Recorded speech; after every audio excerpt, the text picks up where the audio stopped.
Well, hi, everybody. This is Dear Mama Sal, and we are live on a Friday lunchtime, which means it's time for us to talk about coping with our feelings. And the feelings that we're going to be talking about today are really in a subcategory of some level of insecurity, because we're going to be talking about why we pretend and what pretending does for us, both on a good way and on a negative side. Because, like all strategies, it's really good to be able to see both sides of them. And whilst I'm a great believer in, act as if you want to, feel better, act as if you are better. There also that warning sign, which is if you, I love this quote. It says, "You can't pretend forever, and nor should you." All right. That every now and then you need to check in and work out where you really are at, because just because you're brave doesn't mean that you are fine. Well, it depends on your definition of fine, and I'm laughing because I have a really rude definition of fine.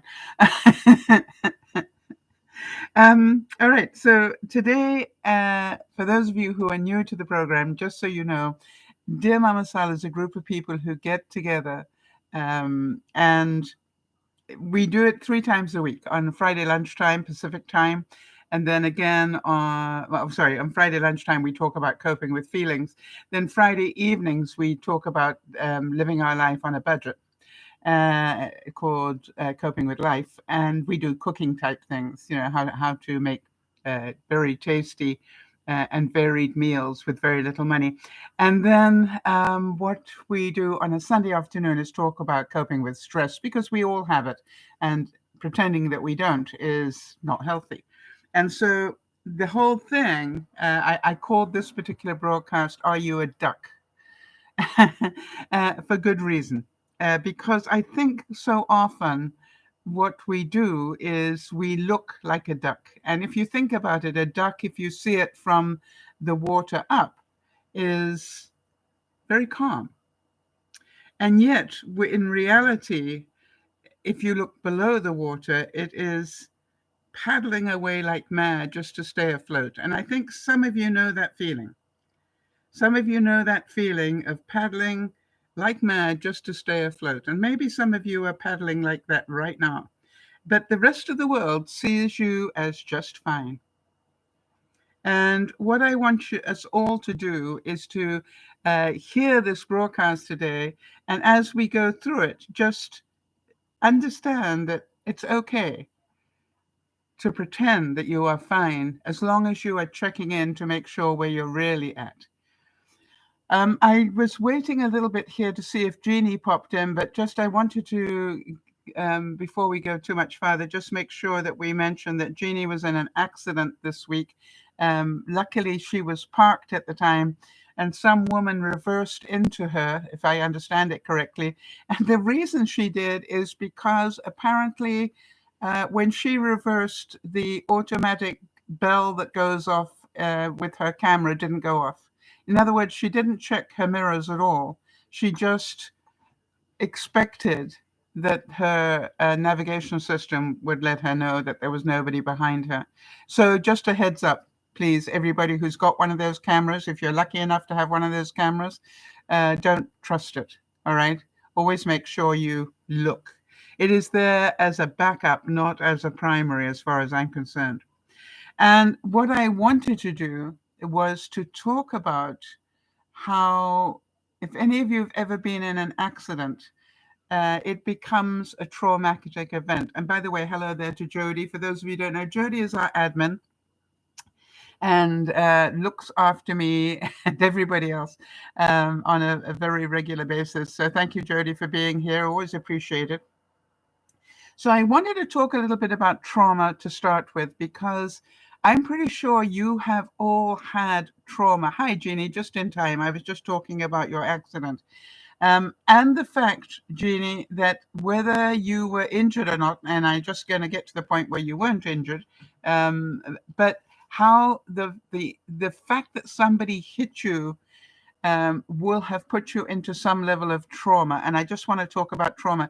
And the reason it will be bigger for you is that your dog, Misty, was in the car and in a kennel inside the car. In other words, if something had happened, she wouldn't have been able to jump through a window or do anything to get out of the way of problems, right? She was actually in the crate. So that to me would have exacerbated, made your trauma more accentuated than perhaps just for yourself. If you'd had a child in the car, if you'd had York, your husband, in the car, all right, it's just like you in the car on your own is one level of trauma, but something else in the car with you for whom you are responsible makes it different. And the reason I know, Jeannie, because I've been there. All right, I was in a car parking lot one day, also stationary, and two cars hit me at the same time. Why? I was actually at a sort of like a T-junction, well, a crossroads within a big parking lot like this, and I could see a car coming this way and indicating that they were coming towards me, and there was a car coming this way indicating towards me, and I could see both drivers were distracted. And what happened was they both turned at the same time, and guess who they hit at the same time? And I had Bud in the car with me at the time. So I know it was really important. Right. And Jeannie's making the point that she was very happy that her dog Misty was in the crate instead of being loose in the car. All right. I must admit, when I had Bud in the car, the first thing I did when I realized what was about to happen was I grabbed hold of him so that my body was protecting him. And he was busy licking me because he didn't know what was about to happen. And then it did. Boom, boom.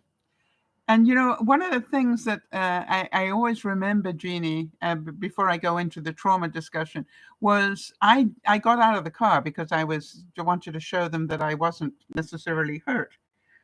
But as they both came out of their cars, both of them obviously really angry. Why?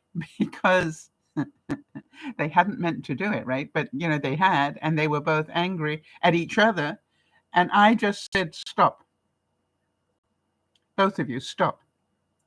Before you say anything, stop and think. Did either of you mean to hit me today? And they sort of looked really puzzled and went, no. And I said, did either of you intend to hit the other person today? No. I said, so do all three of us agree then that this was an accident? Yes, I understand it could have been prevented if certain other situations had been in play, but do we all agree that this was an accident? And they sort of looked really confused at me because I was meant to be really angry. And they said, yeah. And I said, good.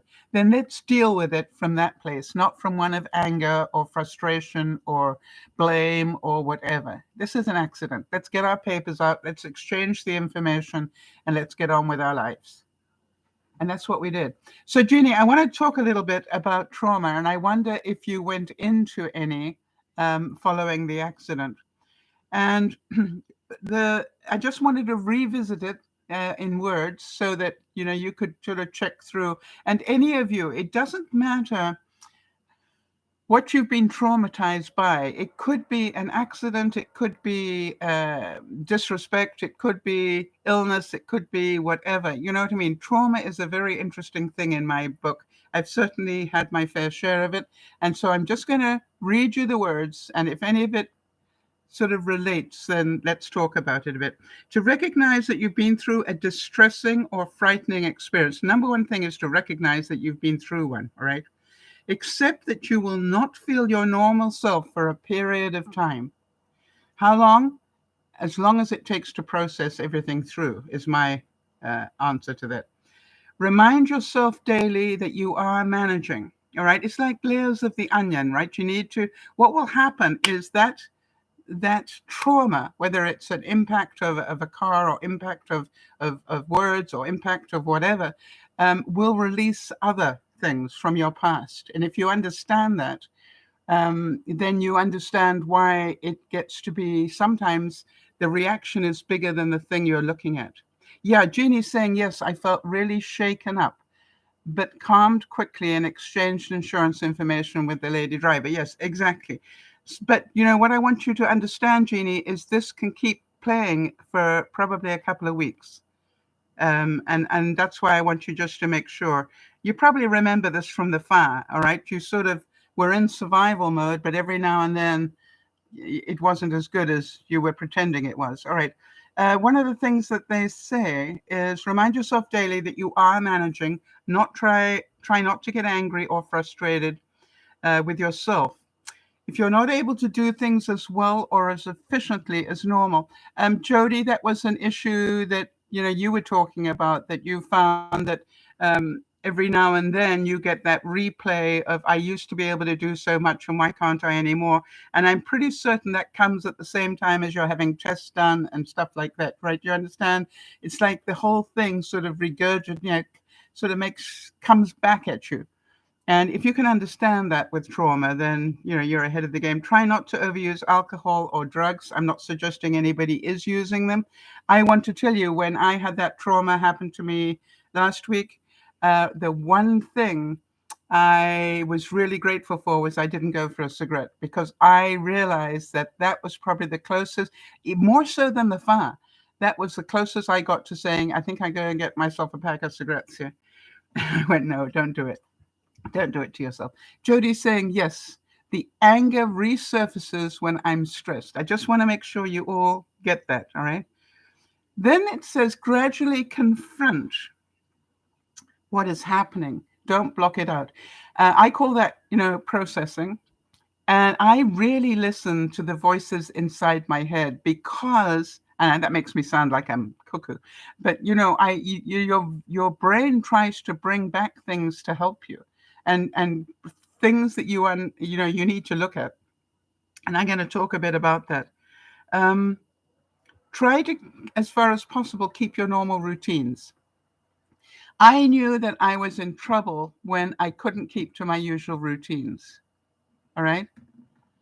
In other words, I have a routine. I get up in the morning, I do this, and then after I've done that, I go to this thing, and then I do this, and then I wasn't doing that.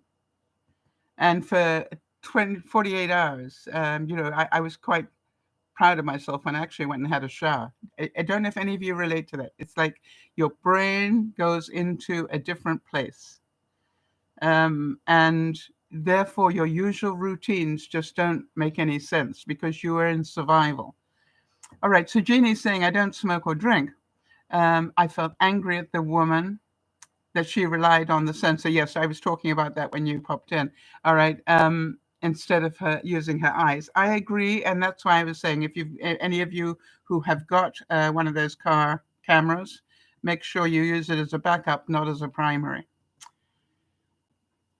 How about this one? When one is pretending, the entire body revolts. Have any of you ever had that happen? And I want you to see this from two sides. I want you to see this from being you, and also to see it for your friends. All right? Because it's like all things, it's important we can see it to help ourselves, but also to help our friends.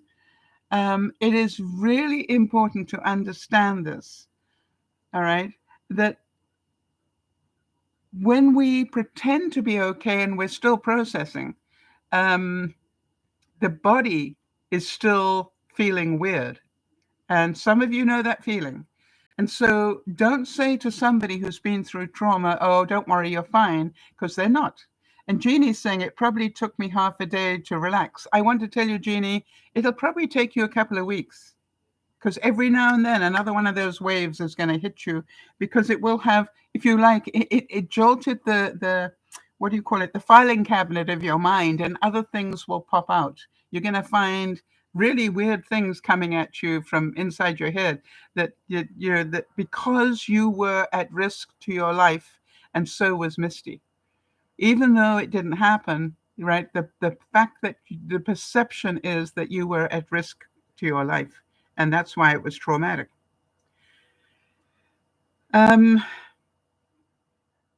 What it said is, be careful that you don't go out of your way to avoid places or activities.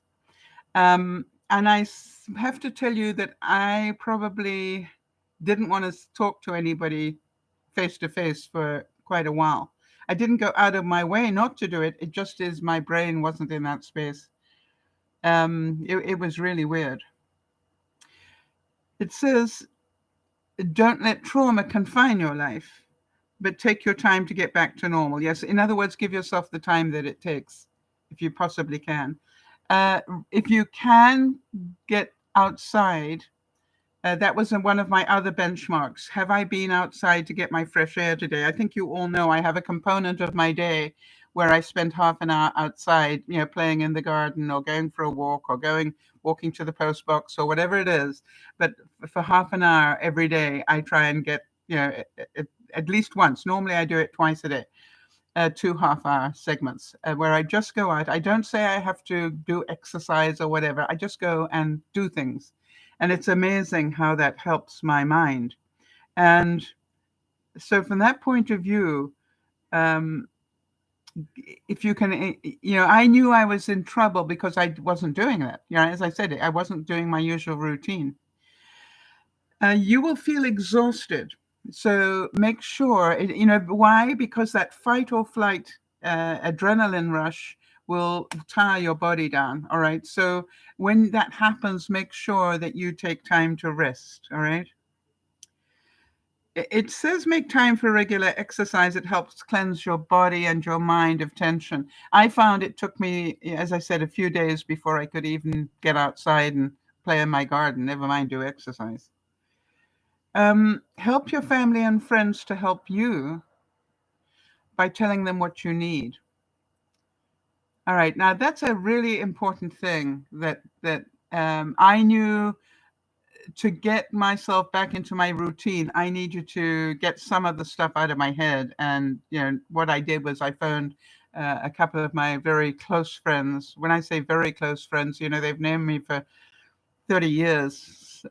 They know the situation that I was in because it's happened so many times before in different ways. And they also know me and how I process. Very important combination. They knew both sides of it. And it really helped me to talk to them and just, bit by bit, let them know I'd got this far with the processing. And then what I did in both cases is after I'd had the discussion with them, which probably I spent about an hour with each, I said, is there anything that you see that I am pretending on? That's funny because I actually had that as part of my process because they know me and they know that I'm an actor. Yeah, and as an actor, we can cover things up pretty well, right? Because when you're a performer, you have to. You can't perform and go, look, I'm sorry, I'm having a bad hair day or I've got the flu or whatever. You need to perform. So you need to be able to cover up everything else. And the better you can do that, the better actor you are, I guess. And so when you look at it, you go, I know that they know what I sound like when I am pretending to be fine as opposed to fine. Janie's saying York had been helpful, took a few of my regular tasks and was just very kind, repeating I had done nothing wrong. Yes. Jeannie, did you find your little kid inside was double questioning you on that one? Sort of going, well, did you cause it? Da, da, da, da, da. So you keep doing this little kid thing. I certainly want to tell you, when I was in trauma last week, that's what was happening to me. Had I created this problem? No. Relax. If you're possible, do yoga or, as I said, go for a walk or do some gardening. Do something that uses, the creative side of your brain. If you're a creative person, bake something once you're safe to be near an oven.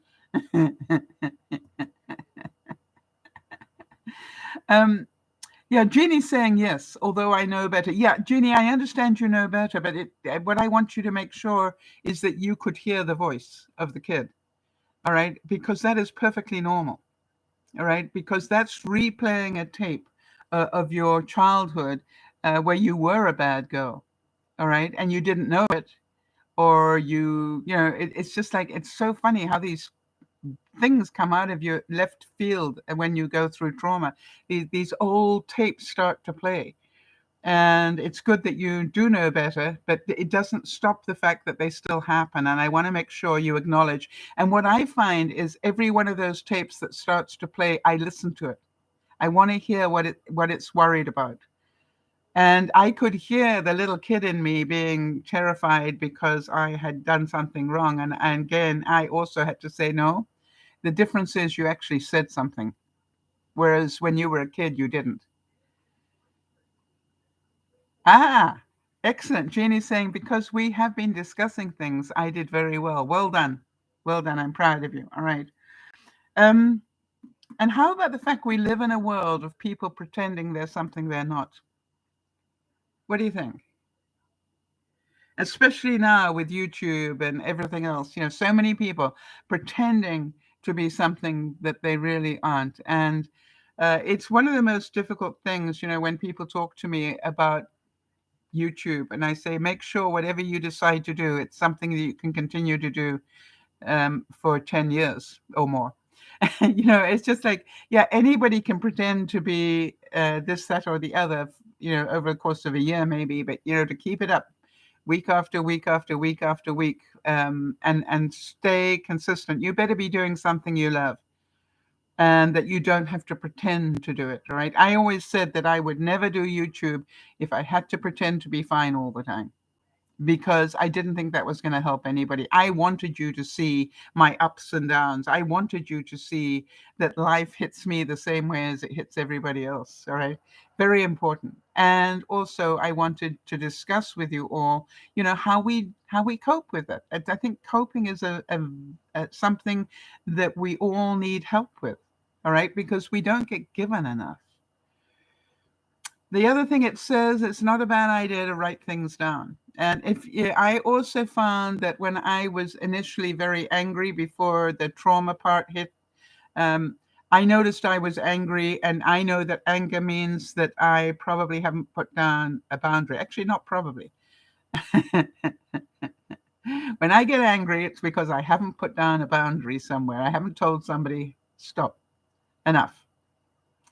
But what I did was I gave myself 48 hours before I started to write down what I was thinking. Why?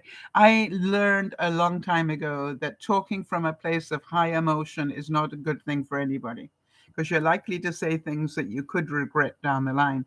So what I did is I let them know, I need some time to think about this, and I'll get back to you. I do say that. No, let's discuss it now. No, no, I don't want to say something I could regret. No, I can handle it. No, you can, but I can't, because I got to live with it. And I think that's something that's one of the major things in my life that made a difference.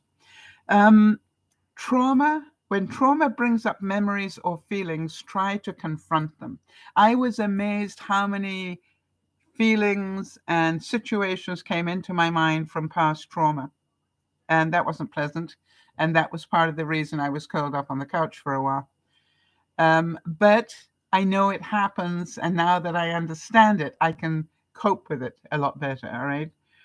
And I found as well that the length of time that it takes for me to process it and get back on my feet and back into my regular routines is in direct proportion to how hard that trauma hit me. Um, so Jeannie, just be gentle with yourself. And, if you start getting, flashbacks or things happening to you, just go, oh, that's normal. That's because of the trauma. Right. And I find that's what I did. When anything came up, I went, okay, you want to remember that bit? All right. What was it about that bit that you want to remind me that I ignored, that I pretended didn't happen? Or, and I literally was talking to myself in those terms. And it did a great job. Just remember, of course, that for those of you who don't know, I am not a psychiatrist, psychologist, doctor, whatever.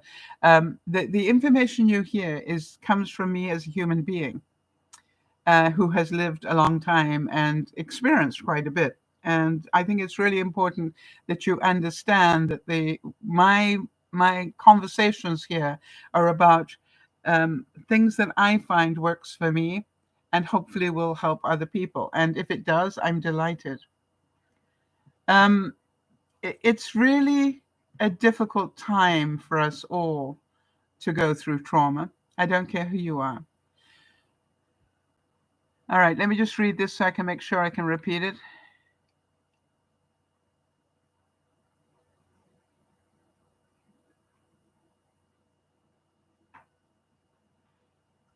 Okay, there's a second part to this coming up by the sound of it. Okay, Jeannie is saying, all right, Jeannie's saying, many years ago, I had a cat about to give birth to kittens. I was working and asked my mother if she would mind taking her in for a few days so the cat would not be alone. That's very considerate of you. The kittens were born. My mother fell over a kitten and dislocated her shoulder, and my brother said it was all my fault. Yeah, so whenever you see kittens, you probably have a dual reaction to kittens, right? One would be, aren't they cute? And the second one is, I better not touch it. That would be perfectly normal. When you've lived that blame game, it's horrible, isn't it? That blame game, especially when it is totally unfounded. So let's move on and talk about, are you a duck?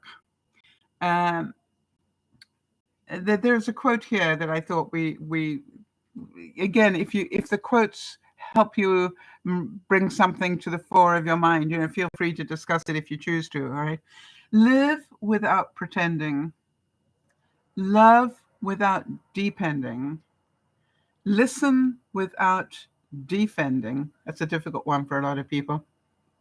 And speak without offending. You will remember I said, give me 48 hours, or give me some time. I need to process this before I answer. Why? I wanted to make sure I could have a civil conversation without offending anybody. As it was, even after 48 hours, I wasn't perfect at that. I don't mind telling you. But I was pretty much in control the whole way. So talking about pretending, who pretends? Do you ever pretend? So I always ask those questions: who, what, why, where, when, and how. So who of you knows that you pretend, and what do you pretend about?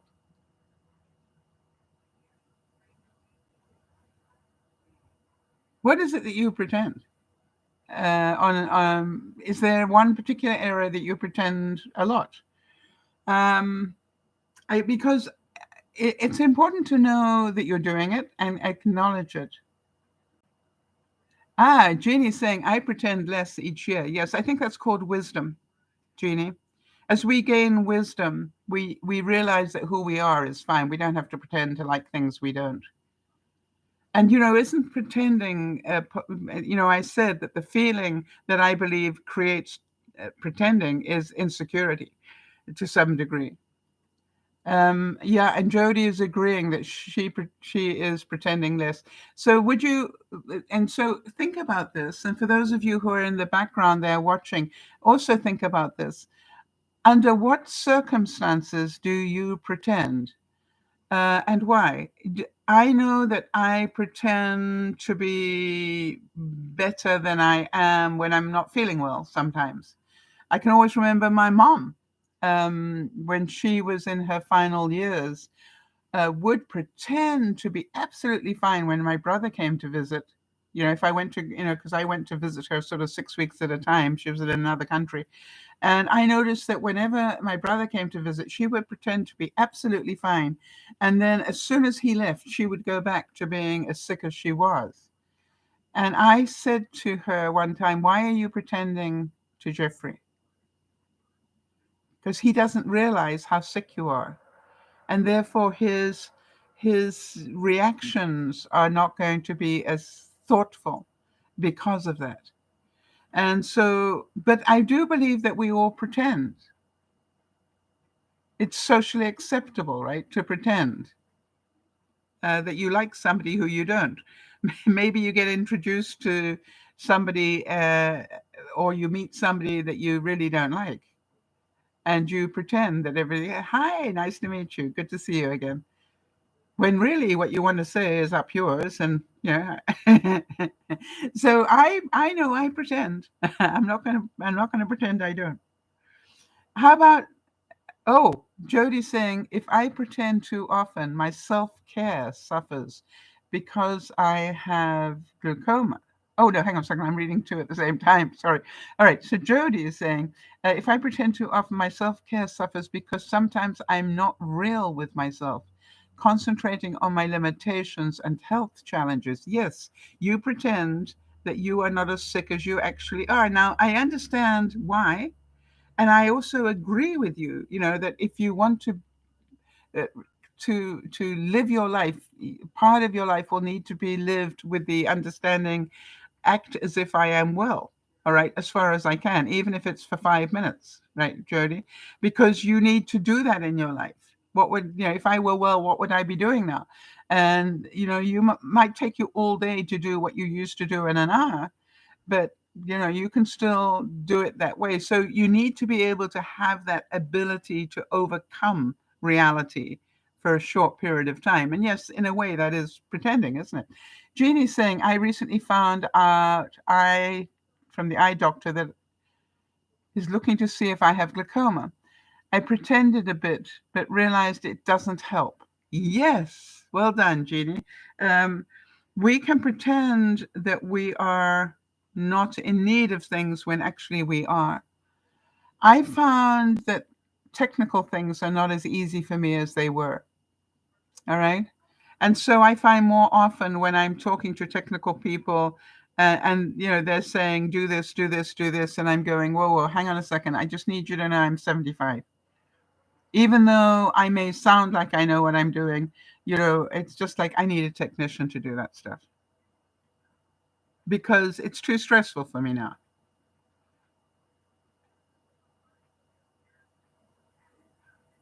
How about this one? And Jody, I'm particularly interested in whether you relate to this at all. It says, be careful what you pretend to be because you are what you pretend to be.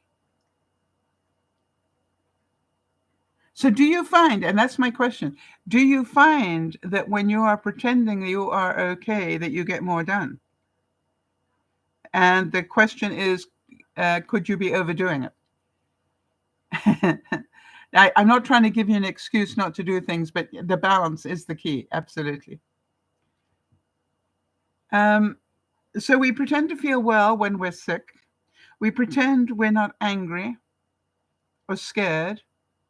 How many of you have ever pretended not to be jealous when you were?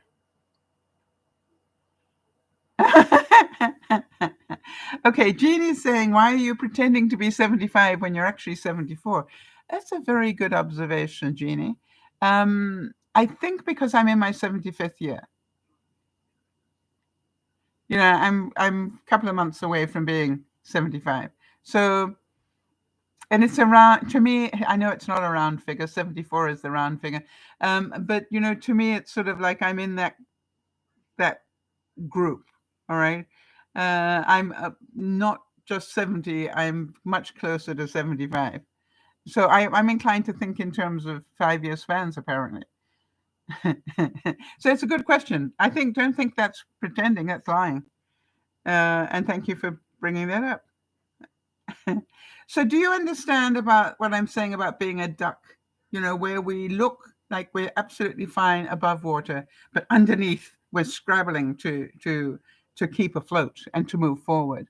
And I just want to say for all of you that can see that picture that you do that it says fine. Now, Jeannie's now justifying her question. She says, I'm in the same group, so I can ask. Anybody can ask, Jeannie. You don't have to be in the same group. And thank you for calling me on it. Made me think about why do I do it. Jody's saying, I do get more done. Yes. All right. Remember I asked Jody, who suffers from illnesses to a very large degree, whether when she pretends to be okay, whether she gets more done. And the answer is yes. However, there is a fine line between fake it till you make it and possibly doing damage to myself by not staying in reality. Yes. So there again, balance is the key. Pacing, I think, is the key, Jody. All right. I will get up and be fine as I can possibly be for 15 minutes, and then I rest for an hour. All right.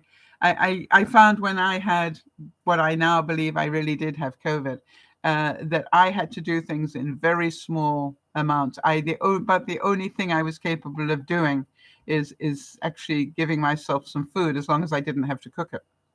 I mean, that's how bad I was. At one point, I was even drinking cold soup. So I think pretending, I don't know about you guys, but I think pretending now and then is quite normal. I think it's a human reaction.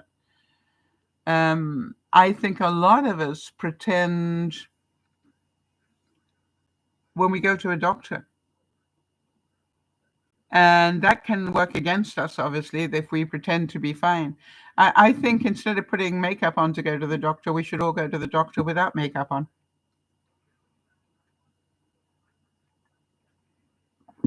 Do you understand what I'm saying? All right. But human nature says, you're going out, so you'll put your makeup on and pretend to be just fine, when in fact you're not.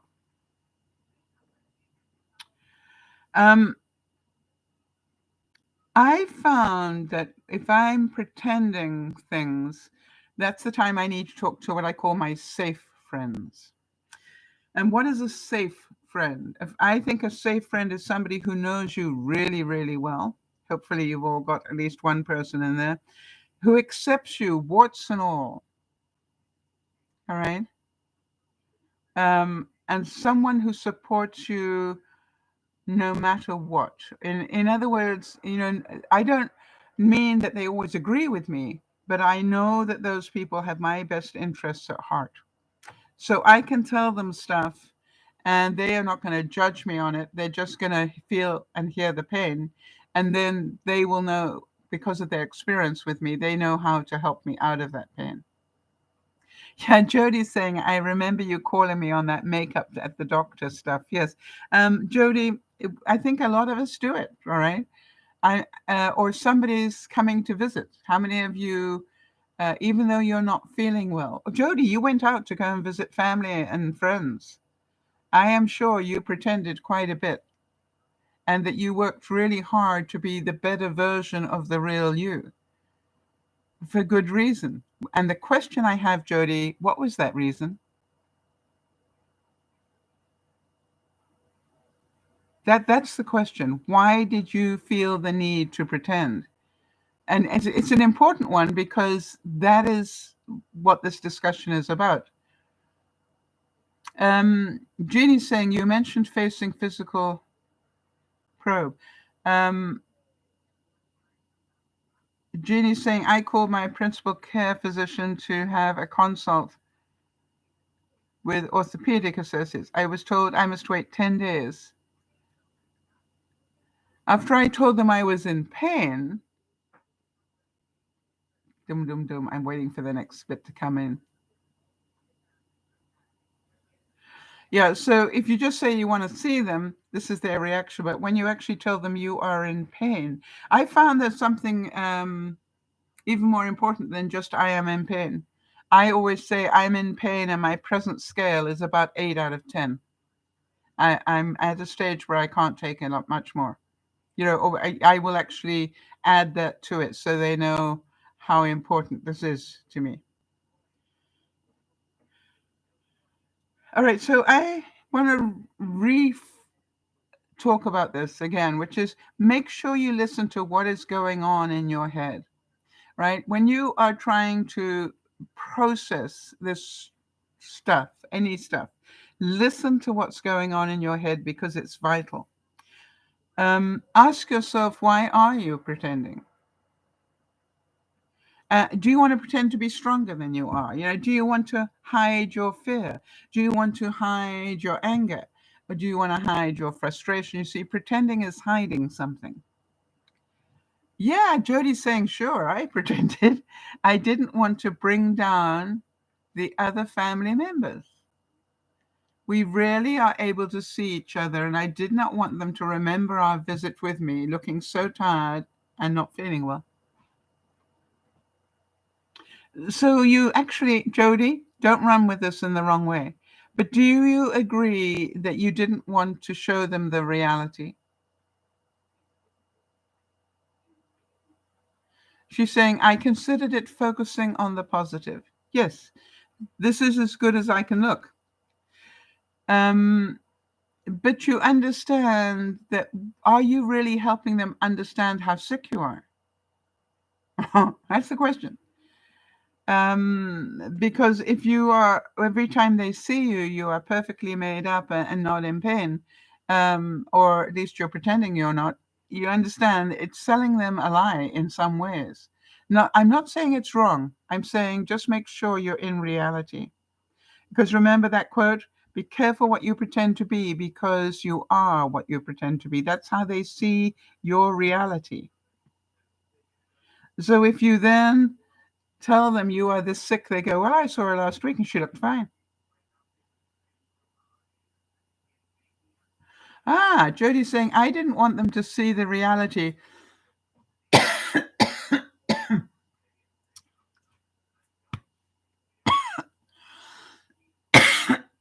Excuse me. But I also realize they love me and want to help. Yes.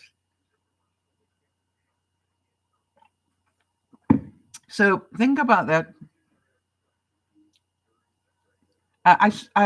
One thing I do when I'm processing, I don't know if any of you have found this because it's magical. I find that when I'm trying to process stuff, I will watch television, but I will watch television knowing that almost anything I watch will give me a message I need to hear. All right? Almost anything I watch, if I watch it in the staying present, there will be a line in every movie, every soap opera, every whatever that I need to hear. And I actually, when I'm processing stuff, that's why I binge watch. And I, in the midst of binge watching something this week, heard this, and it said, if you ever find yourself in the wrong story, leave. It's by Mo Willems. Willems, I'm saying it that way because although it's spelled Willems, it actually is from the Norwegian, so it's Willems, not Williams. So Mo Willems said, if you ever find yourself in the wrong story, leave. And I went, that is exactly what I did. All right. I was caught up in a story full of disrespect and all sorts of things. And I decided I didn't want to be playing in this game anymore. So I left. And then the peculiar thing is that this week I got an email changing the dates again, for those of you who know the story, and then just saying, I'm really sorry about this, but I can't help it. And then talking as though nothing had changed when I had already said, I would ask you to leave me out of this tour that you're doing. So he didn't listen. He's still on his trajectory. So the reason I wanted to talk about that for a little bit is because I realized, to my horror, I was going to have to tell him a second time because he chose not to hear it the first time. And I don't mind telling you that I ducked that for quite a few days. I lie. I didn't do it for days. I did it for quite a few hours. I ducked that second telling of the true story from my side. So understand that, I was giving real time to the stuff that was going on inside my head. The feelings of fear, that whole feeling of I was going to upset my family and that way I was going to get abandoned. I chose to be abandoned, actually. The feelings of guilt, we talked about that last year, about being a bad person, which I know I'm not. The feelings of betrayal, I don't mind that telling you that came up to some degree.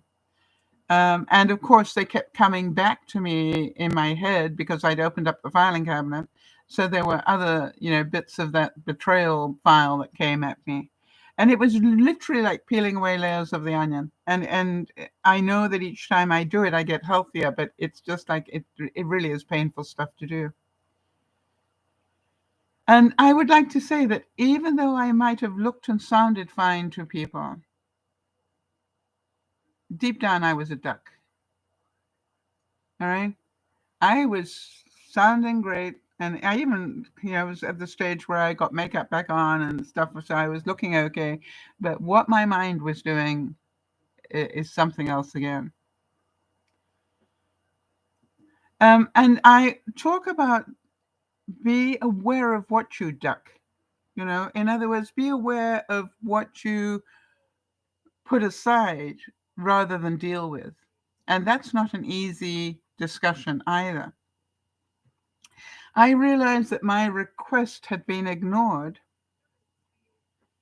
when I was being updated with the new schedule, and it included Canada and, the local place that I suggested they stay at.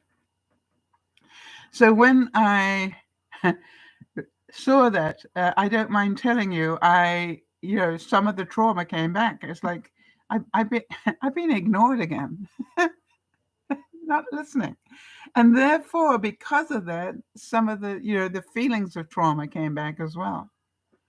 Um, Drake said, "Live without pretending, love without depending, right, and listen without defending." We had that quote earlier, but I wanted to just say that now it's being accredited to Drake. I don't know if he did the original one. And speak without offending.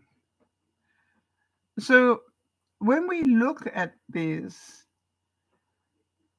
I do believe that as long as we understand that we all do pretend, it's a good place to be. How about this? Those who pretend being your friends are the most dangerous enemies. Ever had that one happen? Oh, Jeannie said, will it get easier telling your brother a second time? No, in a way it was more difficult, Jeannie. Because I knew I was going to shake him up a second time. The first time, I when I thought about it, he probably thought, "Oh, she'll get over it." It's Sal; she gets over things. Yeah. So I'm pretty certain that the first time when he decided not to hear it, that probably was his justification. He could justify it. But the second time, he's not going to be able to justify it because I worded it exactly the same. And I said, in case you missed it the first time, this is, and I repeated the words, right? So when you look at these things, have you ever had people who pretended to be your friend and turned out to be an enemy? I have. That's happened to me for sure.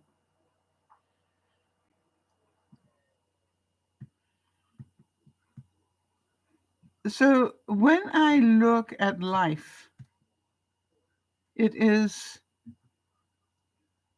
scary sometimes.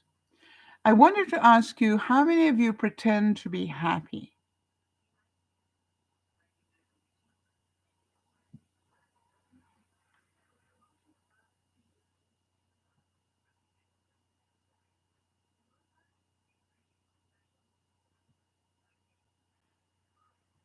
Um, and that is what I want to talk about.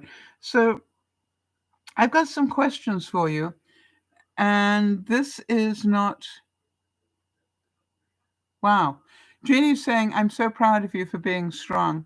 I want to tell you something, and Jody just agreed with her. I want to tell you something, Jeannie. I really had to put my big girl panties on to be able to have that, tell him a second time. All right. And I didn't want to have to tell him a second time. It was like, how many of you understand? It was like saying to somebody, no means no. Um, because they chose not to hear it the first time. For some reason, it brought back some of those memories for me in that connotation. All right. How many times, had I relived that one? Um, And so, I'm although it had nothing to do with that, you understand, it brought up some of that Me Too stuff. Oh, um, so here are some questions that I have. Do you feel that life is rewarding?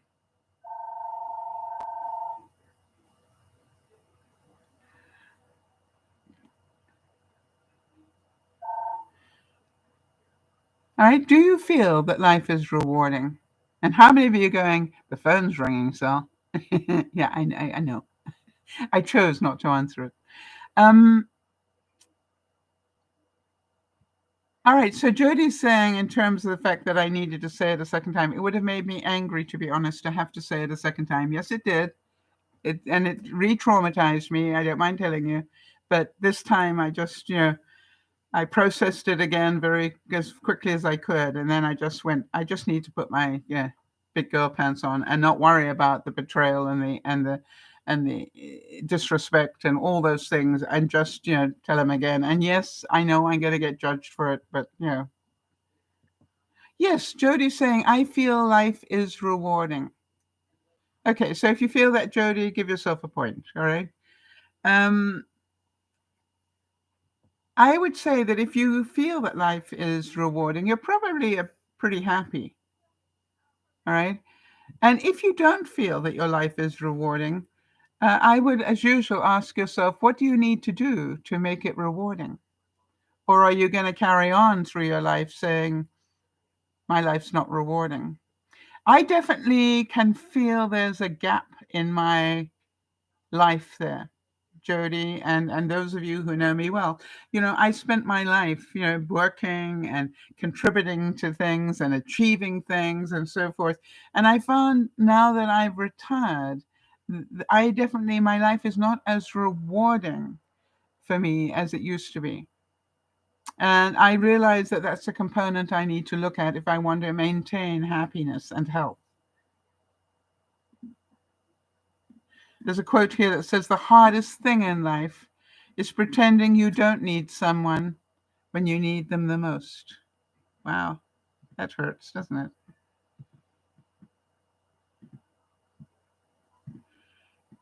So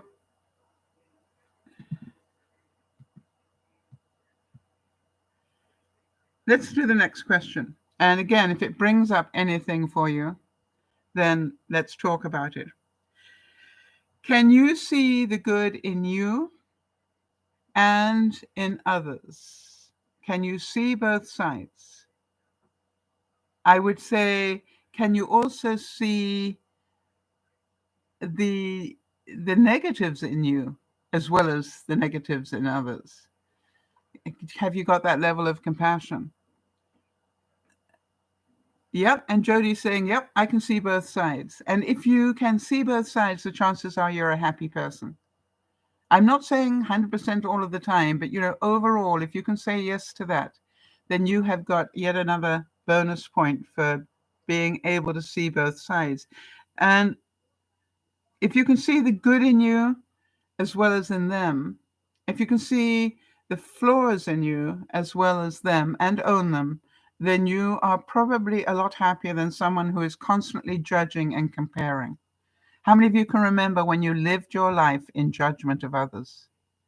When what you did was just judge others and never took accountability for your own flaws. I can remember those days. And, so to me, it's an important thing to remember, quite honestly.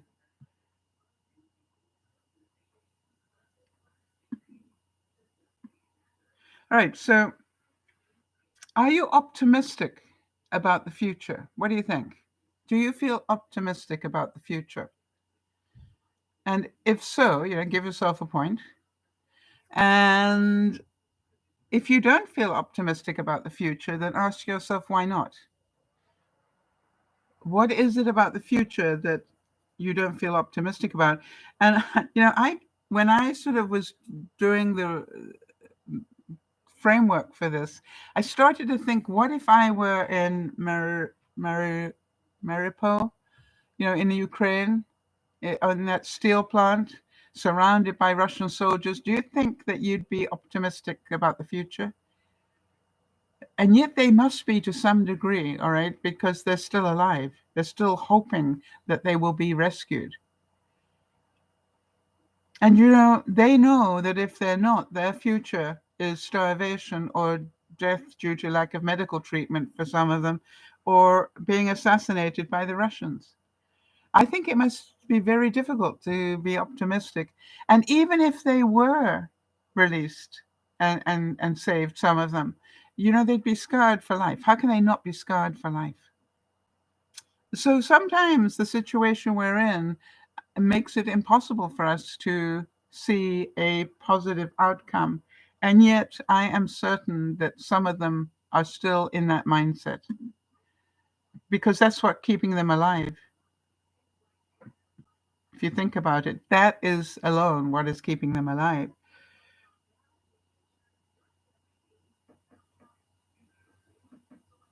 Are you really happy or just comfortable? Do you know how to fake it? Right? That's the question that I want you to say. Because if you are genuinely happy, you will feel it. And some people are happier than others because they live each day to the best of their ability. All right. They don't say, am I supremely happy? They just go, let me live today as best I can. One day at a time stuff. Let me live today the best I can. And if the best I can do is 5 minutes of productive work, and let me be happy about that. Because yesterday I couldn't have done that. Or, Jody, I heard from you that you went outside and took a little fluffball Taily for a walk. How amazing was that? When did you do that? Because to me, that must have felt absolutely wonderful. I was also talking to Jody this week about the fact that when I first met her, she was always terrified when her husband went out. Um, Lionel went out to go to the baseball game because she felt alone and scared. And it was amazing to me that she wrote to me about something this week and said, well, Lionel's off for a double header, 2 games in a row. And, you could hear that she wasn't terrified or scared about it. She was just happy he was getting to do it. So on Saturday, you managed to take Taylor out for a walk. It was a short walk. Doesn't matter, Jody. But you were thrilled to be able to do it because you weren't pretending, you were proving that you were healthier than you have been. All right? You were proving that to yourself. And I'm certain that Taylor loved every moment of it. And when I read that, there were tears in my eyes. I was so happy for you. So well done. So does Jody live her life to the best of her ability? Yes, she's always pushing that envelope. Regardless of how sick she is always pushing that envelope. Right? She doesn't think she has to be perfect anymore to be able to do anything. All right? She just needs to do the best she can because that makes her happier. Being able to do something for 5 minutes makes her happier than when she can only do it for 4. Being able to stand up and walk more than 4 or 5 steps, Jody, I know must make you so happy because I know when you couldn't do more than 4 or 5 steps. So well done. And for some of you, you know how to enjoy the simple things in life. That makes you happy, be it cooking, making something, creating art-wise, gardening. All right. Doing those things makes you happy. Maybe it's looking after your family and friends, right? And I know both Jody and Jeannie are big about contributing to their community, and that makes them happy. So if you do those things, the chances are you are happier than most people who sit on the couch and feel they're hard done by and do not get those daily rewards that you create for yourself. You understand every time you contribute to the mankind in that way, you are actually not nearly as noble as you think you are because what you're doing is helping yourself, right? It always feels good to you. And when you do that, you end up being happier. Jeannie's saying, I feel happy with life because we realize and appreciate being home again. Yep. For those who don't know, Jeannie's house also burned down. And we have been blessed with good friends. Yes, if you're grateful for who you have in your life, that normally brings you joy.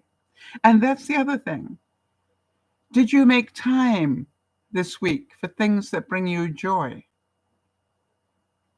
Or are you too busy to do that? don't have enough money to do that.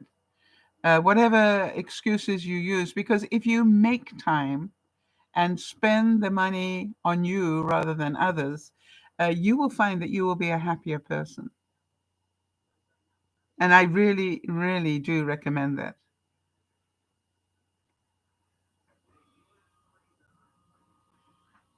So now then, do you have a sense of purpose in your life?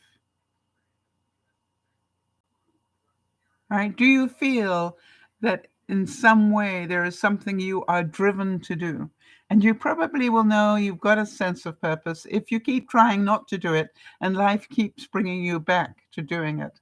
And I always say that about my contribution of sharing my knowledge.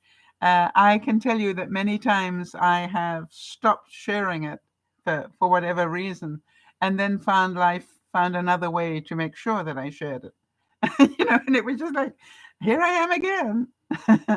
Apparently, I am meant to share what I know. And instead of fighting it now, I realize, that is my purpose.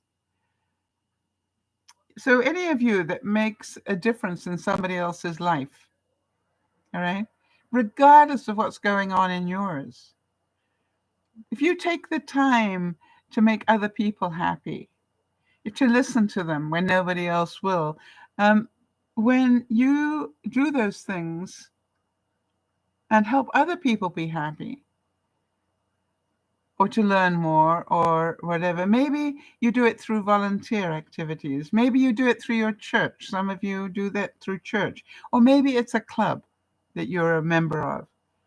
The thing is that if you are contributing to the lives of others, if you have that sense of purpose in that way, then you are undoubtedly happier than the people who don't.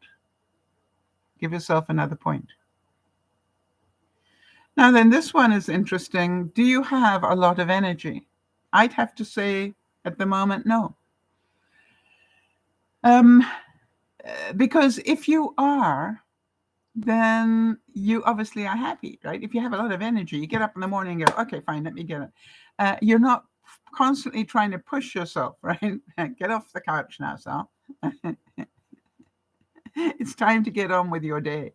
I have a rule, as those of you who know me will know, that I allow myself to sit at my computer in the morning and drink my first mug of coffee,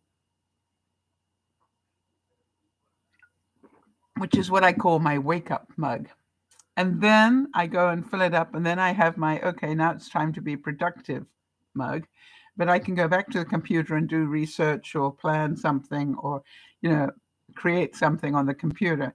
But by the time I finish 2 cups of coffee, I need to get off my very ample backside and go and start doing things. And funny enough, the first thing I'm inclined to do is to, because I'm nearly always dressed in my yesterday clothes when I first get up, I then go out and play in the garden, get my fresh air, that half an hour of fresh air, get my fingers dirty. Um, Even if it's just trim a couple of leaves off this, I literally do that. Jeannie's saying lately I've been tired a lot, probably due to the hip pain in her left hip, right? But I also push myself every morning. Yes. Um, and so one of the things I do is I turn my Nigel the Ninja into my carburetor, if you like. And I keep throwing, peels and stuff in there, and then I'll just zap it and let it pulverize. And then I've got this really yucky looking mess that I go and pour into my garden every day. Or if I haven't got part of the garden I want to pour it into, I'll dig a big trench and just put it in there and cover it up again. I feed the worms. That's what I do. Um, and sometimes it'll just go straight into my compost as it is, but it's part of my routine to get fresh air. And so it's also part of my energy time, right? Because I find the more that I do outside, the more I want to do.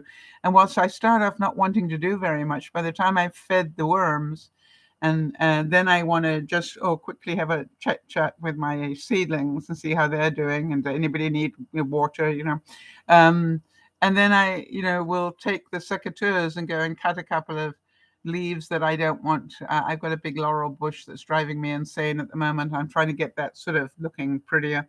So all those things are part of my happiness because it all feels good when I do it. It's a great reward. And also I realize that it is giving me more energy because I am standing up and I'm not just sitting on the couch doing stuff, right? So if you do feel you've got lots of energy, or even maybe lots of energy compared to yesterday, and that's what I'm trying to do, is did I do better than I did yesterday? If so, then I am on a positive path, and that will make me happy. The next question I have is, do you deal with your feelings? Now, it's very interesting because the whole of the Friday broadcasts are around coping with our feelings. But here's the thing. Do you deal with your good feelings as well as your not so good feelings? I know a lot of you are learning to deal with your not so good feelings now because you understand that the feeling is yours, not somebody else's. But the thing is, do you also deal with the good ones? See, it's all reflection of our life. People who can accept the good and the bad feelings, all right, are inclined to be happier than those that can only accept good feelings. If you can see that they're just feelings, deal with them and move on, good or bad, all right, then you are likely to be far happier than somebody who dwells on them. If you know that good feelings, all right, can pass, then you also know that not so good feelings can pass as well. And all you need to do is to deal with it as best you can, not perfection, just deal with it the best you can and move on. My next question is, do you have a support team? Because if you do, give yourself a point. And also know that you are likely to be happier than those who are isolated and have little or no support. So, do you have a support team? Does that bring up anything for you? I hope some of you can feel that. How about this one? Be careful. Not all are who or what they seem. Some people pretend to be the beach when in fact they are quicksand. I've certainly met those people. And my friend Laurie says so often, that's a pretend friend. All right, and she really has a thing about pretend friends. And this quote says, "I'm tired of being nice to people who pretend to like me." Yeah,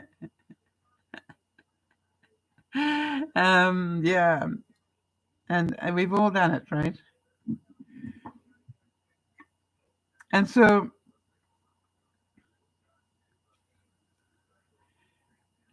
when I look at it, I have to ask you, how did you get your support team? Because I'm certain a lot of people go, well, I'd like to have one. I don't have one at the moment, but I'd like to have one. So when you think about your support team, think about who's in it and ask yourself, how did you get them? And when I think about it,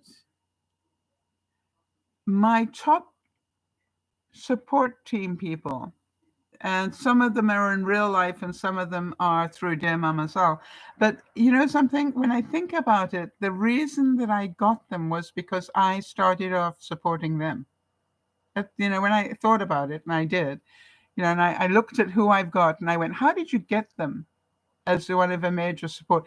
And I realized the reason I got them was because I supported them to the nth degree at some time in their life. And they have now got into what I think almost a payback thing, where they know me so well and they know how to treat me. They know what to do because of what I helped them with. Does that make sense? In other words, I didn't realize it at the time, but I was training them to be able to help me later. How about that? And that makes me happy. And every now and then I'll hear a real Salism and I'll go, or they'll say to me, I learned it from the best. And I go, okay, fine.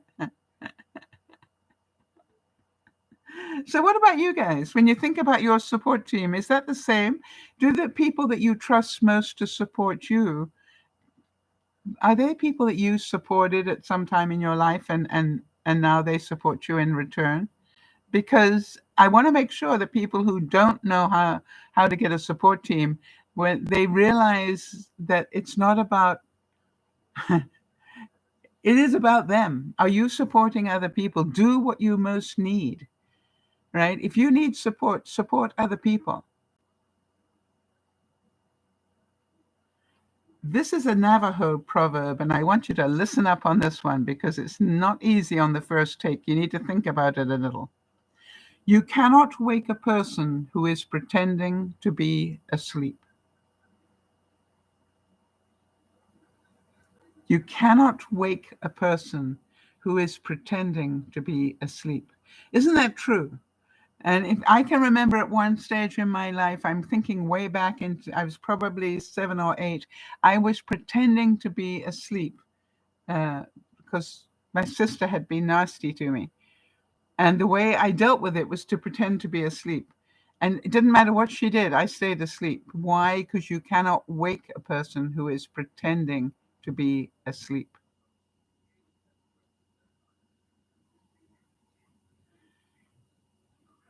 Yeah, Jody's saying about the people that support her. She said the support is mutual, and it's a lovely feeling to know that the unconditional support is there. Yes, why would it be conditional? I would like to say that it takes effort to get a support team. You have to be prepared to trust them. You cannot have a support team if you cannot trust people. Why? The very things that you will need support on will be things that you need to trust they will not divulge to other people. All right? And so that's very important.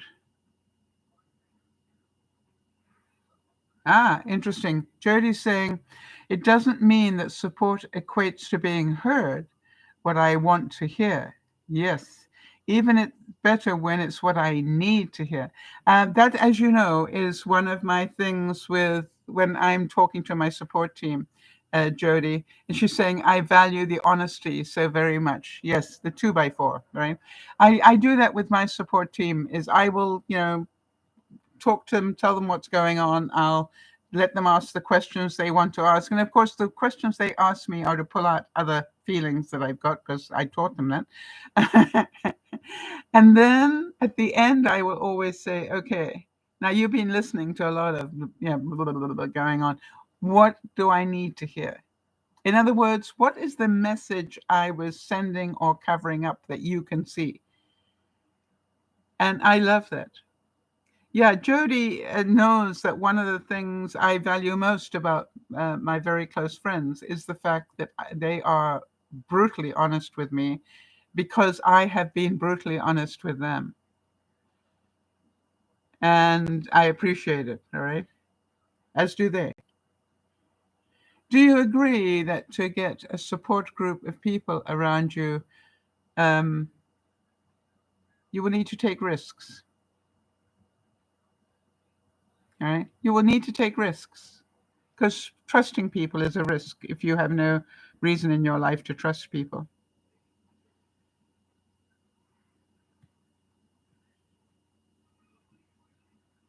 Stephen Macaulay said, from what I can tell, the chief distinguishing factor between children and adults is that children hear everything while appearing not to, and adults hear nothing while pretending to listen.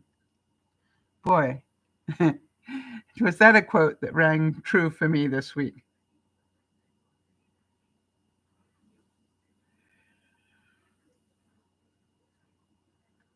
Now, I was watching a new series on Prime, I think, called 10%. And it's a great series, and I loved it. It made me laugh a lot. And also, that where you go, oh no, please, please, that sort of feeling. And then, it would happen and I'd laugh a lot. So that to me is a great series where you're going, oh, please don't let that happen. And then it does. You know, or they manage to circumvent it in some brilliant way and you go, but it made me, it gave me a lot of feelings, which is good when I was in this state. But the quote that I heard on that when I was watching that and listening for what do I need to hear, this was the second thing this week that I needed to hear. You always know how you feel. Don't duck it. All right? We pretend we don't know how we feel, but it's a lie. Don't pretend you don't know how you feel. How many times have you said that? How do you feel about that? Oh, I don't know. Really? When people tell me I don't know, what it really means is I am embarrassed to tell you. Jody's saying one of my pet peeves when having a conversation with someone and it's obvious they're just thinking about what to say next instead of listening. Yeah. Or they're manipulating the narrative round to where they want it to be because they don't want to hear what you're saying. So, do you agree that you always know what you are feeling? And if you ever catch yourself pretending that you don't, please say, I'm sorry. Let me think about that for a moment because I just said I didn't know what I was feeling. And the truth is, we always know what we're feeling. So, what am I hiding? Let me think about that a minute. Yes, Jody's saying that when people, manipulate the conversation back around to where they want it to be, their agenda is more important, right? They change the narrative because their agenda is more important than yours. And that is horrifically true. And I say horrifically true because you realize they don't care about you at all. What they care about is their stuff.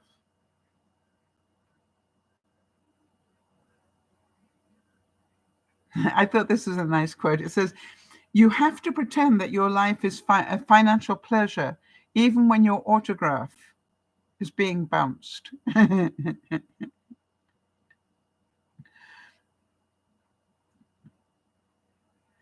How many of you pretend to be an angel? This quote says, stop pretending you're an angel.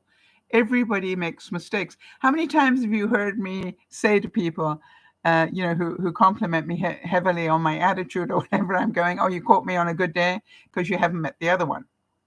I've got this other side of me that you probably wouldn't be nearly as pleased with. And do I show that other side to many people? No. All right. No, I don't go out of my way to show my bee itch to other people. But I have one. A good one. Well trained. Yes. But, the other thing is she teaches me a lot about what I'm hiding.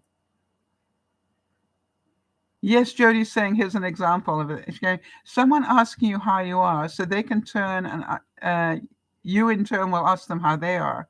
And then they proceed to the trauma dump.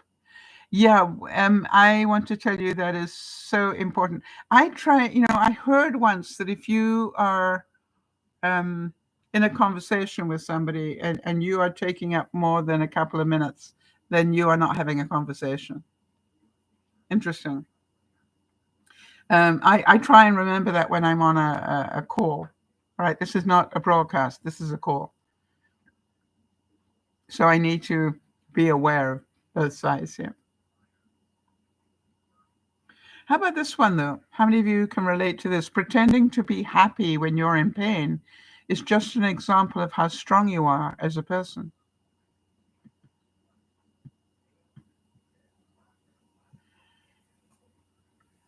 Yeah. Jody, carrying on with the conversation Jody was having, she said a dissertation versus a conversation, right? When they keep pulling the conversation away from where you're at to where they want to be at, um, it's not a conversation. All right. You are being manipulated into talking their stuff. How do you stop it though?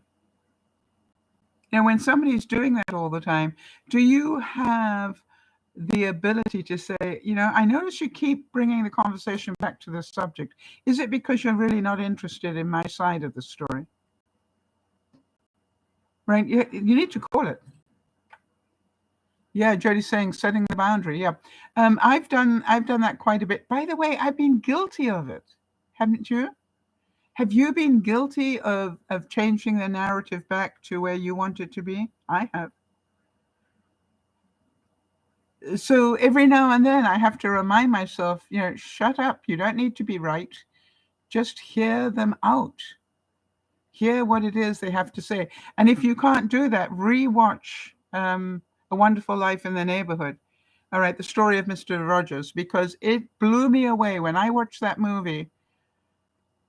The one line I remember was the lead character or the what do you call it, supporting role character said something to Mr. Rogers that you knew Mr. Rogers totally disagreed with fundamentally.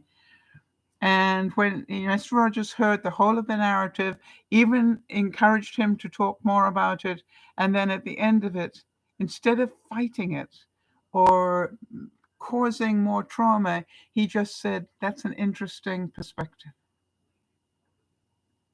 And I knew that I would never have had the common sense to just say, that's an interesting perspective. I would need to prove myself right.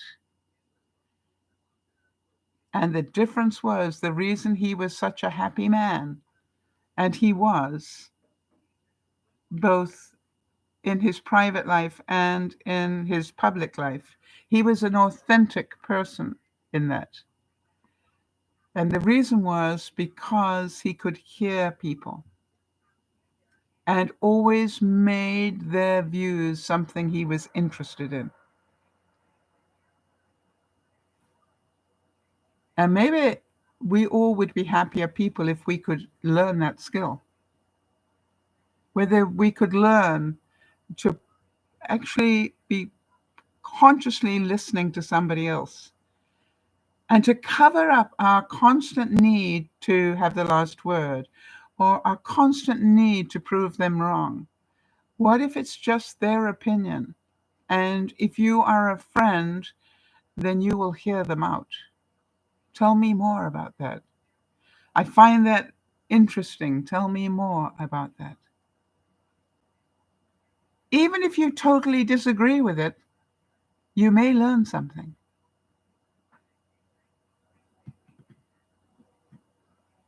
I'm still working on that one.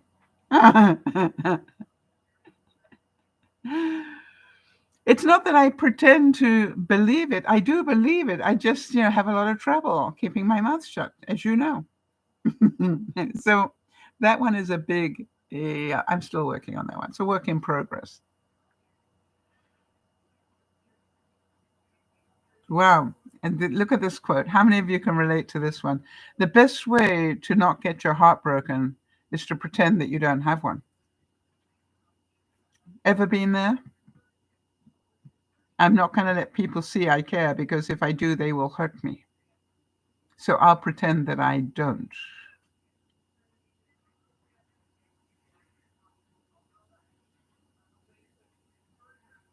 I don't have a quote to this one. This quote, I don't have an author to it, so I don't know who said it, but it's really clever. It said, I am a simple person who hides 1,000 feelings behind the happiest smile. I've had days like that. I have performed that miracle. I have smiled when inside I have been so sad that it was the right thing to do at the time, I believe. So I'm certain a lot of you relate to that, right? Sometimes you just need to not air that in public. And that's good, that's healthy. As long as you don't stuff it down and duck it.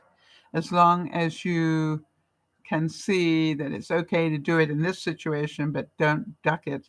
Go home and deal with it.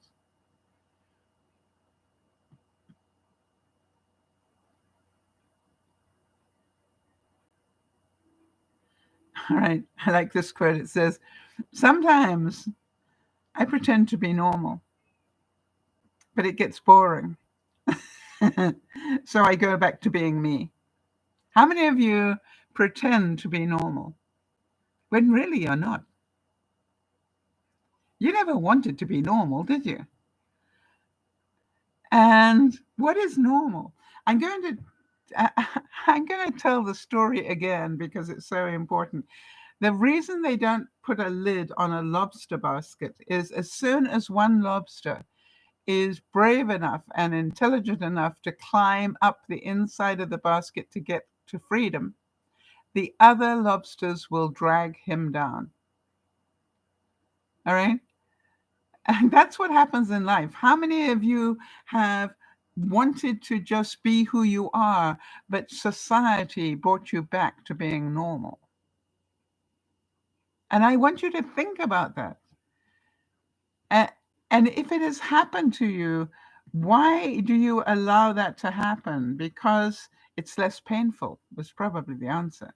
It's easier if I just do what they want me to do. Maybe they will like me. Well, hello, do they? I don't think so, because if they liked you, surely they would never do that to you. How about this one, though? It says that pretending you're okay is sometimes easier than having to explain to everybody why you're not. And Jody's saying normal is just a setting on a washing machine. Wow, what a nice quote, Jody. I like that one. How often do you use normal on your washing machine? I don't. I must have some, Jody, now that I think about it, I rarely use the normal setting. And then you're probably not surprised.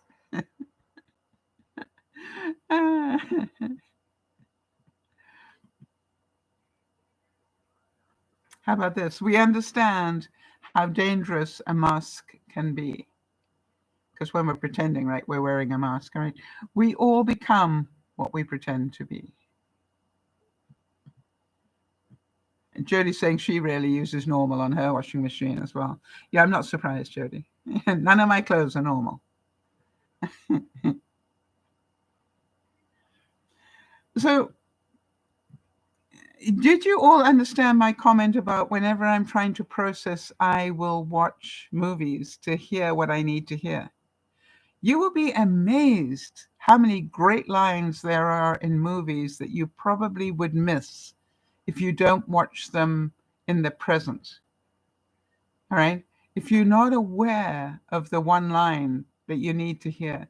And I love it when I'm processing, I'll go, okay, I need to veg out for a while and relax, but let me watch something knowing that it is going to give me a line that I need. And sometimes they give me one or two, and I go, that's a really great thing to concentrate on. Right?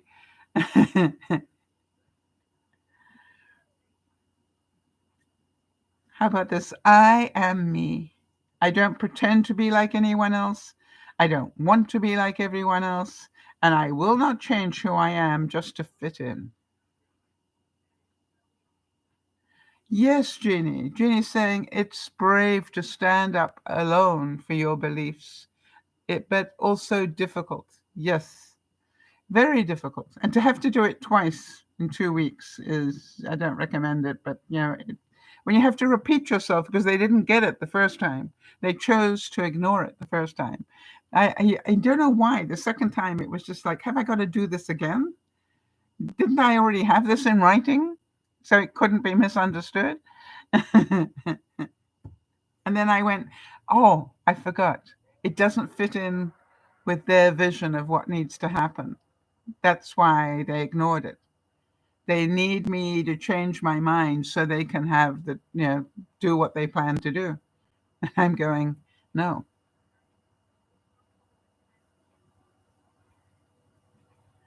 But how many of you like this quote, which says, I like to pretend that I'm okay because I don't want to annoy people with my problems? Because if that is true, then that's all they are. They're people. They're not your friends. I think my friends would be horrified if I didn't share my truths with them.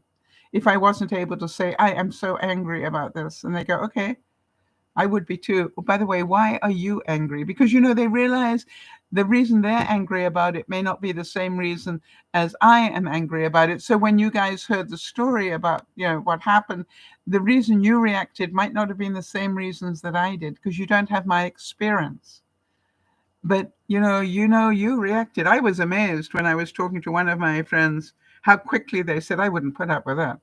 And I went, yeah, well, it took me a while.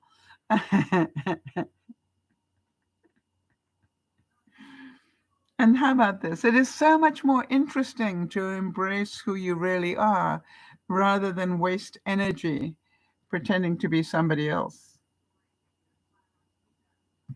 How many of you waste that energy?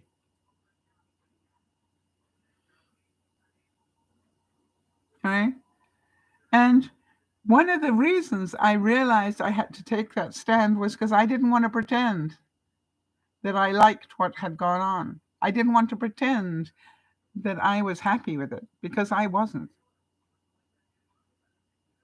But almost immediately, I was judged as being a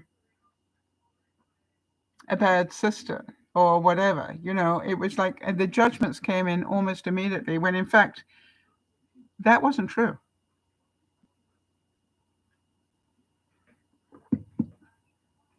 I'm not a bad person. I just needed to stand up for what I believe. And so when you look at it, be aware that pretending is not easy, because it's hiding the truth. And sometimes that is socially acceptable. But remember, even if it's socially acceptable, ask yourself, why did you do it? Why were you polite? There were other things. It was, my friend Marnie always says, be firm, fair, and friendly. I can remember being in a situation where Marnie and I were both at the same event. And somebody came up to our table. They're just the two of us sitting there at the time. Somebody came up to our table, and immediately I got up and said, hello, nice to see you again, and did the social thing. And I noticed that Marnie, who knew this person equally well, said nothing. Nothing. She nodded, and that was all. She didn't open her mouth. And after they'd gone, I remember Marnie looking at me and saying, Uh, let me just see if I got this right. Isn't that the person who betrayed you? Isn't that the person who attacked you and told lies about you? Isn't that the person? And she kept going on, and I'm going, uh-huh, uh-huh. And she said, and when they came to your table, you got up and shook their hand and said, hi, how are you? Yeah, I hope you're doing well. And even said, hey, I hear you were sick recently. I hope you're better. And I looked at her and I said, but that's socially correct. And she said, not in my book. And I said, what? And she said, in my book, that's telling a lie. And I went, wow. So how many of you can see Marnie's point of view? Is it a lie when we pretend that we are pleased to see somebody? That was a lie. I wasn't pleased to see her. It set up some form of trauma just even seeing her, when I knew what she had done to me. But my upbringing overcame my reality. My upbringing was to be polite regardless. Jim Henson of the Muppets said, life's like a movie. Write your own ending. Keep believing and keep pretending. So you understand, the Muppets are so effective because they deal with everyday issues, but in a really fun way. And all those adults are pretending to be, you know, Kermit or Miss Piggy or, whatever. And yet they're not, right? They are pretending to be those characters.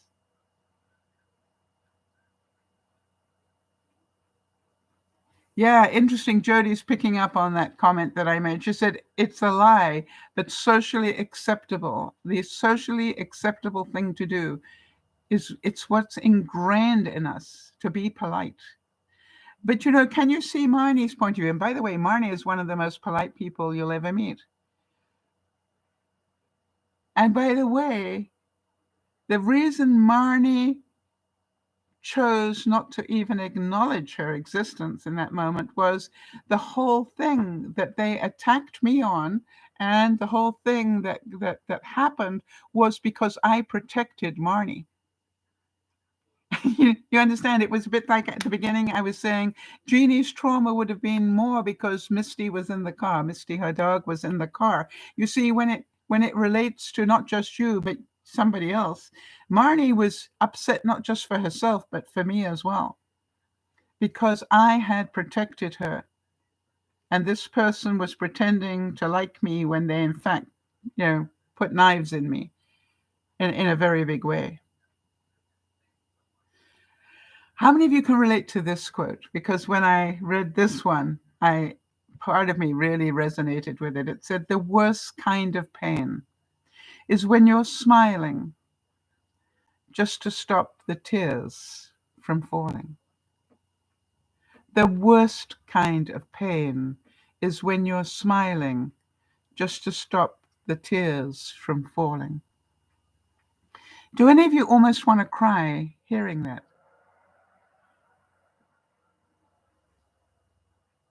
Because I relate to that. Those of you who find yourself getting really angry and get frustrated with yourself because you cry, the thing is, in your mind, it is better to appear weak and crying. It is better than standing up and saying what you think, because, as Jodie said, it's the socially polite thing to do is not to be rude to somebody. But the truth is, it's the worst kind of pain. I would say it's torture. And in fact, it is self-flagellation. You are beating up on yourself to be polite to somebody who you have no wish to be polite to. And we've all been there. It's not just me. I know it's not just me. Everybody isn't your friend. Just because they hang around you and laugh with you doesn't mean they are all your friends. People pretend well. At the end of the day, real situations expose fake people. So pay attention. Wow. Let's hear that one again. Everybody is not your friend. Just because they hang around you and laugh with you doesn't mean that they're all your friends. People who pretend well. At the end of the day, real situations expose fake people and real ones, I found. So pay attention. Have you ever had a real life situation where you went, now I can count my friends? Right?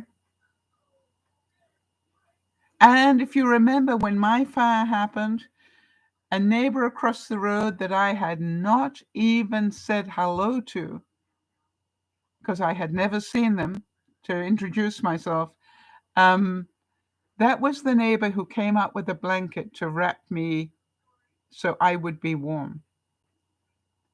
So what I realized is I need to get to know these people, and I need to stop pretending that I can't walk across the street and say hello. I need to get to know these people, why I like their values. When I was sitting all alone, shivering on the side of that fire truck, when all the fire people were warm as could be in their big heavy coats, and it was raining and I was getting wet, and I just didn't say I need a blanket, and they didn't think to give me one.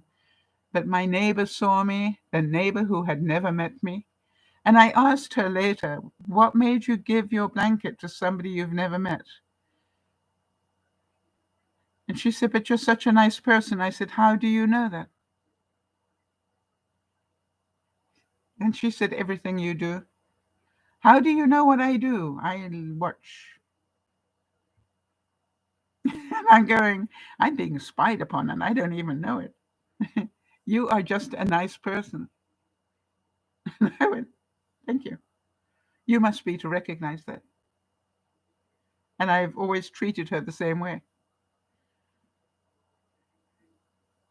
How about this quote? How many of you are going, I never had the words before, but yes, listen to this. Just keep it real with me. I'll respect you way more. And by the way, when I had to tell my brother the second time, I was really careful how I worded that. I started off by saying, hey, thank you for letting me know of the updated plans. Why? Because I wanted it to start with you know, the bread of the sandwich, if you like. And then I said, I just want to remind you what I said 2 weeks ago. And then I repeated the the message that I didn't want to be included in the plan. And then I finished with another nice comment about something to do with the trip he'd planned. He's going to go to the Rafa Nadal clinic on the way through that part of Europe.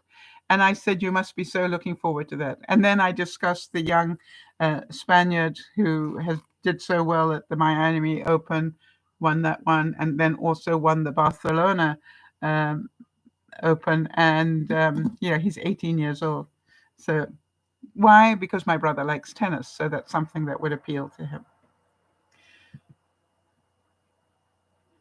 And how about this?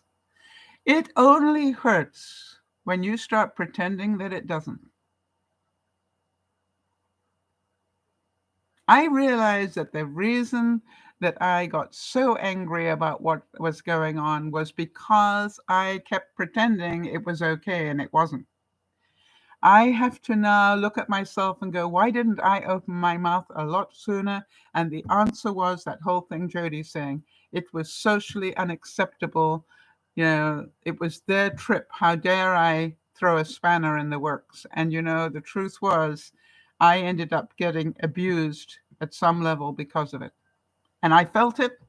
And as soon as I felt it hard enough, all right.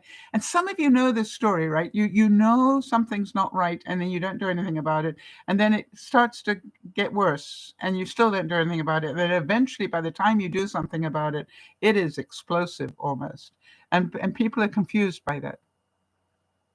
And I had to explain away that I'm really sorry it took me so long to tell you the truth on this one, but I am not happy about what's going on. And I don't understand why you're doing it the way you are, because it's not the way you were brought up. Earl Nightingale said, always keep that happy attitude. Pretend that you are holding a beautiful, fragrant bouquet. Earl Nightingale, I understand what he's getting at. People like happy people. But I believe that part of the problem that we have in psychiatry today and psychology today, if you get what I mean, the reason that people are hurting so much is because we don't want to hear the truth. And by the way, we're about to hit another political cycle. All right. We're about to go into the midterms and all that comes with it. And some of us will lie and pretend that we like what's going on when we don't. And so, be aware that we need to hear both sides whenever we can. How many of you know that feeling of being in survival as opposed to living? This quote says, pretending that we live doesn't make us alive. So let me ask you, for those of you who've been in trauma and gone numb, you know what I'm talking about, I'm sure, where you literally shut down your feelings so you won't be hurt anymore. I want to tell you, I have been there, and I have pretended that I was living my life when I wasn't. I was just in survival. And some of you probably know what I'm talking about. And the whole reason I talk about our feelings and how to deal with them is because I realized that was a coping skill I was not taught. And I got angry about that. And I said, I intend to spend what days I have left putting down as much information as I can about these sort of subjects so that long after I'm gone, they will still be there for people to watch if they want to. Right? Why? Because I know somebody out there needs to hear it. And this week I got a comment from somebody I've never heard about from before. Somebody who'd been lurking in the background during the storytelling last week. And the interesting thing was, this person said that the story was so important to her, she listened to the whole thing twice because there were so many lessons in there for her. And I thought, wow, I guess I should carry on doing what I'm doing because it's important, right? We need to feel. And we need to understand that good feelings are no better than bad feelings, but we seem to treat them differently. Oh, I must be feeling okay because I'm happy. We don't ask, why am I happy? But if we're not feeling okay, we spend an awful lot of time asking, why am I not okay? Why am I sad?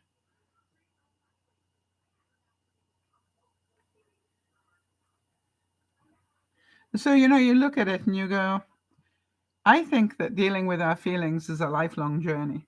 I I have been talking about this one way or another for 10 years. I still haven't run out of topics. Why? I just have to keep living my life. I will find a topic. Does that make sense to anybody? It's just a case of what should I talk about this week? And the funny thing was, somewhere along the way this week, I already had the pretending thing coming to me, that would be a really good subject and why. And then Jody gave me the duck thing. She suddenly said something or she sent me a picture and I went, it's a duck. And then I said, no, okay, that makes a lot of sense. See, I don't believe in coincidences. It is something I need to talk about, apparently. And I need to, frame it all around the duck story, how we can look so perfectly calm on top of the water. And yet underneath, we are doing this, just so that we can continue to glide along the lake, looking like we are fine.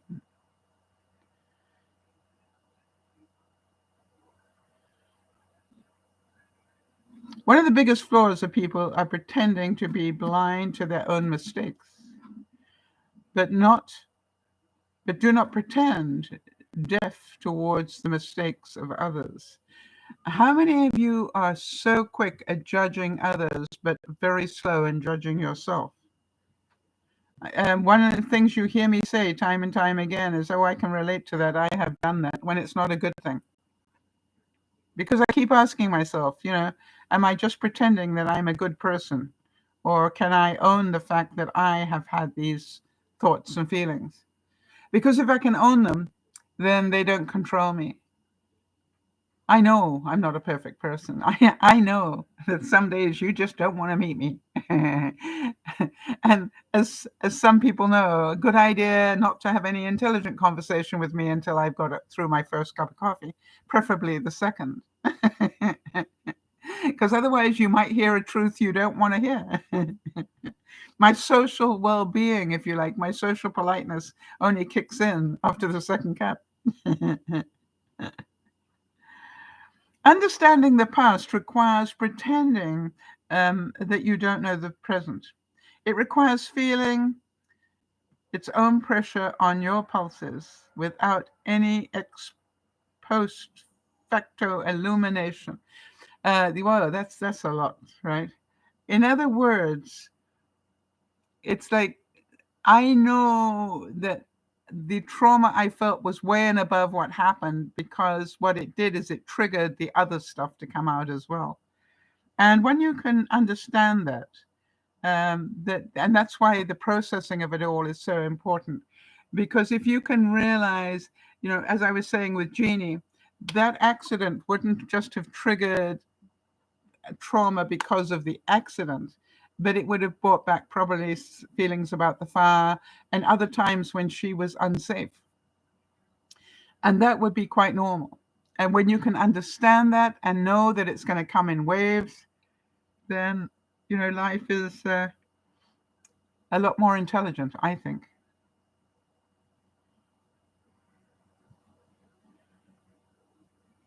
How many of you can relate to this one? Sometimes I pretend to forget you.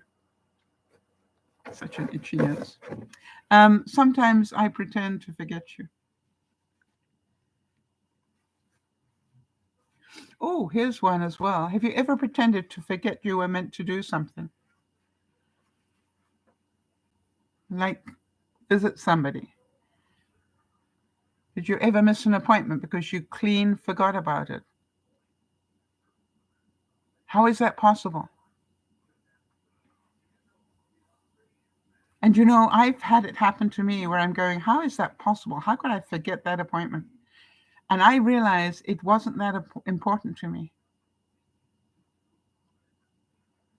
It obviously wasn't that important to me because I didn't keep it front and center of my brain that on Tuesday I've got to do X, Y, and Z. And on Saturday I wasn't saying, and this, and this, but on Tuesday I've got to do this. No, it was one of those, okay, fine, yeah, you can do this.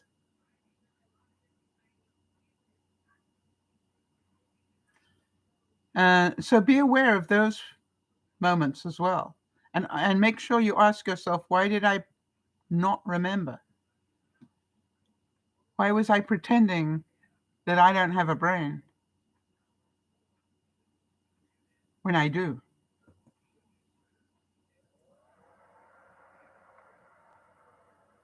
How about this? No one can change this world, but you can change yourself. So I do believe that being positive and thinking positive thoughts are very important. You know that. But make sure you stay real. Make sure you stay real. Make sure you don't live in Pollyanna land, Pollyanna land, where you pretend everything is just fine when it isn't. And that is why I have trained my support group. Whenever I need to vent on something, whenever I need to let rip on something that I'm really angry about, that they talk to both sides of me. And, because what will happen is that part of me that is fairly emotionally intelligent will keep saying, yeah, but I do know this, and this. And then I felt this, but I do know right? So I'm always doing that. And then I've taught them to say at the end, yeah, okay, now let's stop talking to the intelligent person. I'd like to talk to the other part of you. What does the other part of you think?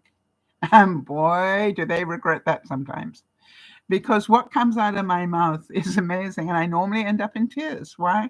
I'm embarrassed that I'm that angry. I'm embarrassed that I'm that upset. And they always laugh and go, now that lot I believe. And it's not that I was telling a lie with the other side of it, because intellectually I understand it. I hope some of you can relate to this, where intellectually I understand it. I am emotionally intelligent enough to be able to see both sides of the story. But when I get them to talk to that other person inside me, there is very little filtering going on. That other person will tell them exactly how angry I am, and they will use words that are not polite. And quite honestly, it takes far less time. And 9 times out of 10, the friend I'm talking to will burst out laughing because they go, now that I understand.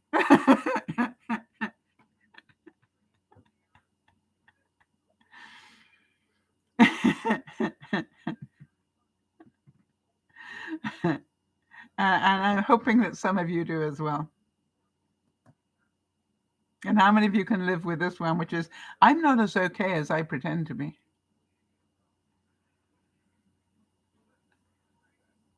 How many times have I done a broadcast where I was not as okay as I pretend to be? Now, does that make me a liar? No, I'm a performer. Yeah, it's Friday. I need to get up and do a broadcast. Even though I may be tired, even though, my allergies are absolutely streaming, even though, it's like, get up and do your job, right? Yes, Jody's saying, my point gets across in very short order when I have my horns on.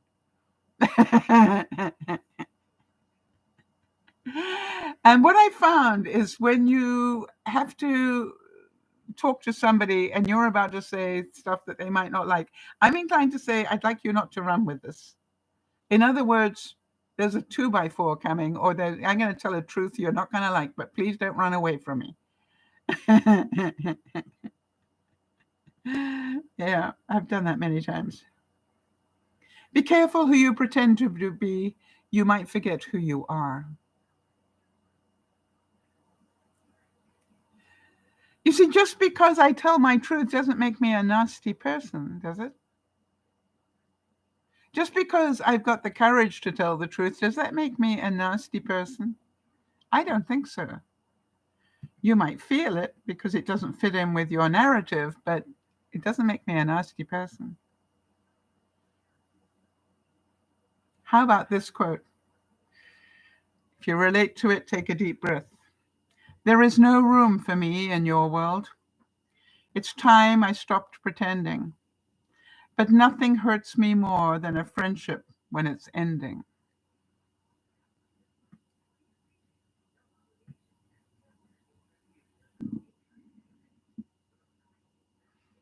Drew Barrymore said there's something liberating about not pretending. Dare to embarrass yourself. Risk. And if you want my bottom line on all of this, we will never, ever please everybody all the time if we are coming from an authentic reality. We will disappoint people. We will change the narrative away from them and make them see that this is a two-way communication.